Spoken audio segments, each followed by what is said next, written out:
A lot of those objecting to an increased minimum wage are small business people, and sometimes you wonder why. They're like, oh, it's going to put us out of business, etc., etc., etc.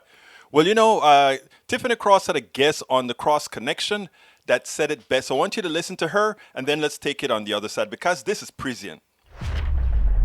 There are still 8 million fewer jobs than when the pandemic started. Dorothy, I'm going to kick this to you. There are almost about 268,000 workers who stand to lose their benefits outright. And these include a lot of people in the gig economy, like Uber drivers and other folks who are self-employed. Is this an argument for the government to get in the business of enforcing a livable wage? And if so, what does that look like? Oh, absolutely. And there was a letter sent to the Department of Labor asking the federal government to step in now that the Republican governors are pulling out. So there may be movement. There may be a fix in the works. But you have to think about it. If the only way a small business owner can make a profit is by exploiting labor, then I'm sorry, you shouldn't be in business. Because that's an excuse for why there was enslavement. Okay? I can turn a profit if I don't have to pay my workers anything because I don't treat them as people. So there has to be a move towards a livable wage. Our minimum wage is an abomination. That has to change. And you always get the pushback from small business owners. Oh, I can't make a profit.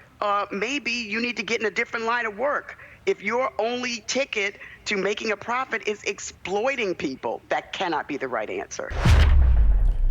If your only ticket for your profitability is to exploit others, to pay others, sometimes full-time, a wage that doesn't allow them to have health care, a wage that doesn't allow them to pay their own rent with that one salary, then you probably don't have a business within a functioning society. And many times these are the same business people that object to things like health care for Medicare for all. These are the same businesses that object to giving child care. When if we supported policies that made us a livable society, that business person could pay wages commensurate with what society needs.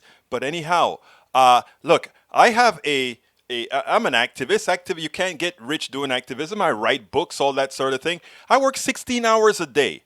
There are a lot. I could get somebody to, intern, come and do this X, Y, Z.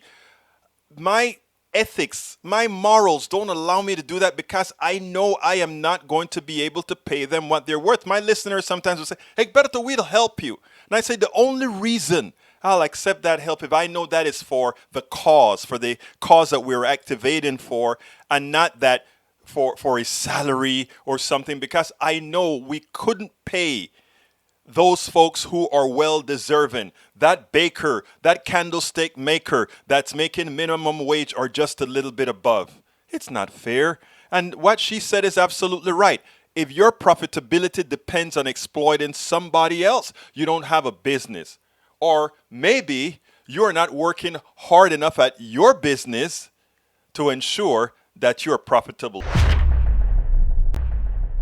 We spend a lot of time deconstructing the news, trying to parse it into a form that everybody can understand. We try to find those little nitpicks where it flies above the fray, etc.